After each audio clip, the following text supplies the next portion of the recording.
Hello everyone, welcome to biology with मित मिलो।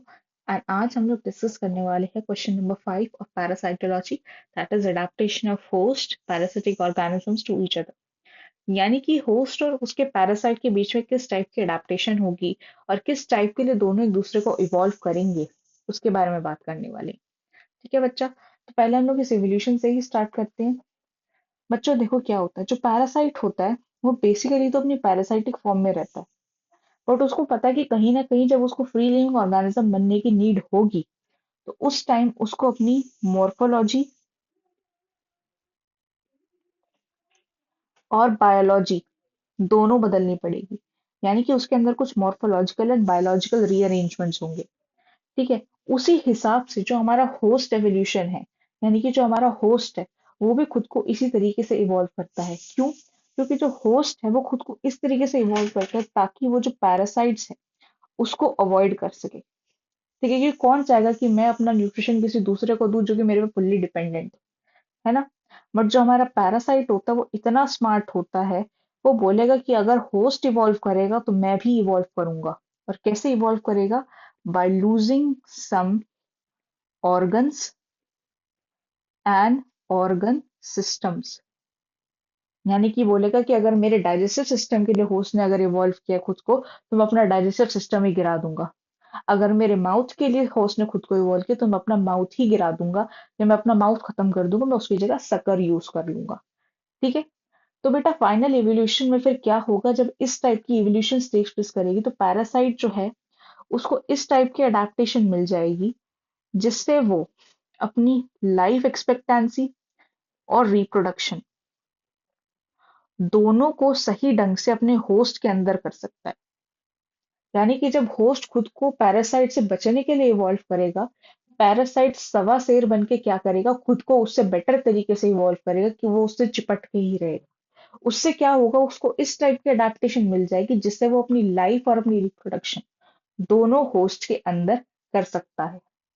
अब ये जो अडेप्टेशन है बच्चा, ये दो टाइप्स की होती है, प्रोग्रेसिव अडेप्टेशन और रिग्रेसिव अडेप्टेशन। प्रोग्रेसिव अडेप्टेशन दो टाइप्स की है हमारी, मॉर्फोलॉजिकल अडेप्टेशन और बायोलॉजिकल अडेप्टेशन।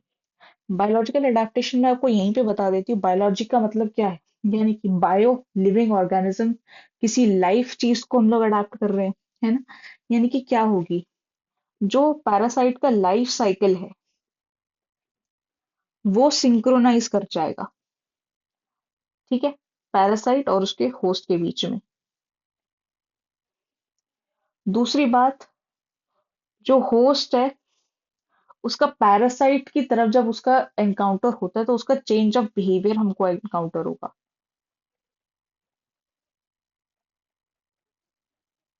ठीक है, दूसरी बात, इस फॉर्म में जो पैरासाइट है वो अपने अराउंड एक सिस्ट भी बना सकते हैं।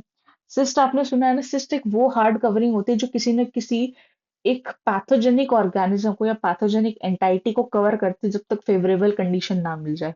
तो ऐसा हो सकता है कि जब पैरासाइट एक होस्ट पे आए और वो होस्ट उसको पहले से ही अडाप्ट करके रखा हो कि भाई मैं इस बार अपने पैरासाइट को नहीं आने दूंगा, तो उस केस में पैरासाइट क्या कर सकता है, अपने अराउंड एक सिस्ट फॉर्म कर सकता है ताकि जब तक कोई फेवरेबल कंडीशन ना आए वो उसके अंदर सेफ रह सके। ठीक है, और उसका एक एग्जांपल हमको ये मिलता है कि जो हमारे हेलमिंथिक एग्स होते हैं, हेलमिंथ्स के, वो एडवर्स कंडीशन में भी सरवाइव कर सकते हैं। ठीक है, ये तो बात हो गई बायोलॉजिकल अडेप्टेशन की। अब बात करते हैं जरा मॉर्फोलॉजिकल अडेप्टेशन। मॉर्फोलॉजिकल अडेप्टेशन का मतलब क्या है? जो बाहरी आपके फिजिकल अडेप्टेशन है, यानी कि आपकी बॉडी के अंदर क्या क्या चेंजेस आ रहे हैं उससे। ठीक है, तो पहली बात, जब पैरासाइट एक होस्ट को इवॉल्व करते देखेगा तो सबसे पहले वो अपने अटैचमेंट के ऑर्गन्स को बदलेगा। वो किस में बदल जाएंगे? सकर्स में, हुक्स में एंड बोथ्रेया में। अब जिनको बोथ्रेया नहीं पता मैं बता देती हूँ, मान लो कि एक पैरासाइट है। ठीक है, तो बोथ्रेया इसकी एक बीच की एक लेयर ऐसी निकलती है जो कि स्टिंग मारती है। जब पैरासाइट मतलब जो होस्ट है उसको पता नहीं तो उसको रेंगते रेंगते वो उसको स्टक कर लेती है उसमें। ठीक है, अब उसी हिसाब से जब उसको अपने होस्ट के पास जाना है तो उसकी जो बॉडी की स्केलिंग है वो उसको भी चेंज कर लेगी। हमें राउंड वॉर्म और फ्लैट फॉर्म में देखने को मिलती है। जो राउंड वॉर्म है उसमें हमें क्यूटिकल देखने को मिलते हैं। वही जो फ्लैट फॉर्म है उसमें टेग्यूमेंट देखने को मिलते हैं। अगर हम लोग बात करते हैं इंटेस्टाइनल पैरासाइट्स की, अब क्योंकि जो हमारे इंटेस्टाइन होते हैं उसमें बहुत सारे एंजाइम और ऐसे एंजाइमेटिक एक्टिविटीज होती है जो डाइजेशन को इम्प्रूव करती है। उससे क्या हो सकता है कि जब ये पैरासाइट हमारे इंटेस्टाइन में हो तो वो उस हार्श एनवायरनमेंट से मर जाए।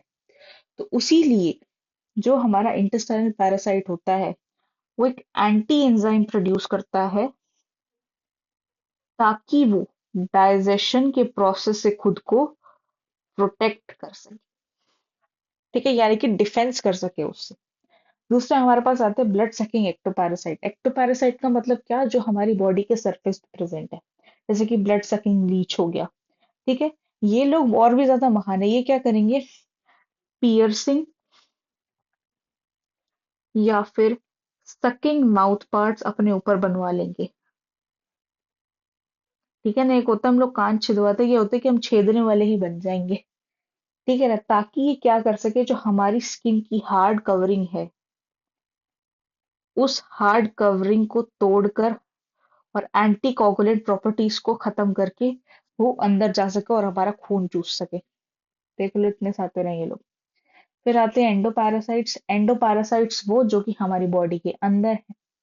ठीक है, उनके पास क्या होता है, उनके पास एक एबिलिटी होती है एनारोबिक, यानी कि ऑक्सीजन लैक करने वाले एनवायरनमेंट में खुद को जिंदा रखने की। ठीक है, ये क्या करेंगे, अपने अंदर कीमो और थर्मो रिसेप्टर्स बना लेंगे ताकि वो होस्ट की उस एनारोबिक कंडीशन में खुद को जिंदा रख सके। फिर उसके बाद हमारी कुछ प्रोग्रेसिव डेवलपमेंट्स आएगी जिसमें ये एक दूसरे को क्या कर सकते हैं, रिप्रोड्यूस कर सकते हैं, अपना नंबर बढ़ा सकते हैं। ठीक है, ताकि जो मतलब अगर कोई भी अनफेवरेबल कंडीशन आए तो इनकी बाकी सारी जो प्रजातियां हैं वो उस टाइम पे प्रेजेंट हो। ठीक है, इसीलिए इनके पास एक इंटेंसिव सेक्सुअल स्टेज होती है for their adult stage and N intensive asexual stage for their larval stage। यानी कि इन लोगों ने क्या कर लिया, अगर अटैच करना है तो सकर हुक्स या बॉथरिया लगवा लो। अगर होस्ट की बॉडी पे आपको जाना है तो राउंड वॉर्म की तरह क्यूटिकली टेग्यूमेंट लगवा लो। अगर इंटेस्टाइन में हो तो वो एंटीजेंस या एंटी एंजाइम्स प्रोड्यूस कर दो जिससे डाइजेशन को आप डिफेंस कर सको। ब्लड सकिंग एक्टोपैरासाइट है तो इतने हार्ड पियर्सिंग और सकिंग माउथ पार्ट्स बना लो ताकि जो हमारे स्किन के हार्ड कवरिंग है उसको चीर के आगे बढ़ सको। फिर एंडो पैरासाइट्स अगर हो जाए तो एनारोबिक कंडीशन के लिए खुद को कीमो और थर्मो रिसेप्टर्स बना लेंगे ऐसे कि वो उस कंडीशन में भी खुद को जिंदा रख सकते हैं। अब इतनी सारी चीजों के बाद खुद के पास एक इंटेंसिव सेक्सुअल स्टेज रखेंगे और एक एसेक्सुअल स्टेज रखेंगे ताकि एडल्ट और लार्वा स्टेज में भी रिप्रोड्यूस करते रहें। ठीक है बच्चा, अब आते हैं जरा रिग्रेसिव अडेप्टेशन पे। रिग्रेसिव अडेप्टेशन का जनरल मतलब बताएं तो बेटा होता है लॉस या फिर अंडर डेवलपमेंट। लॉस या अंडर डेवलपमेंट ऑफ ऑर्गन या फिर कोई ऑर्गन सिस्टम, जिसमें जो अपना पैरासाइट है वो क्या क्या यूज कर सकता है, ऑर्गेनल्स, सेंस ऑर्गन्स या फिर डाइजेस्टिव सिस्टम। क्योंकि मैंने बताया था ना कि अगर होस्ट इवॉल्व करेगा तो वो भी कुछ ना कुछ छोड़ेगा तो जरूर। ठीक है, उस हिसाब से जो इंटेस्टाइन में पैरासाइट्स रहते हैं वो अपनी क्या करेंगे, रेस्पिरेटर और सर्कुलेटर सिस्टम को रिड्यूस कर देंगे। तो बेटा ये था आपका क्वेश्चन। अगर कोई भी डाउट हो या आपको समझ में ना आया हो तो बता देना कमेंट सेक्शन में। बाकी अगर आपको समझ आ गया तो लाइक शेयर और सब्सक्राइब कर देना।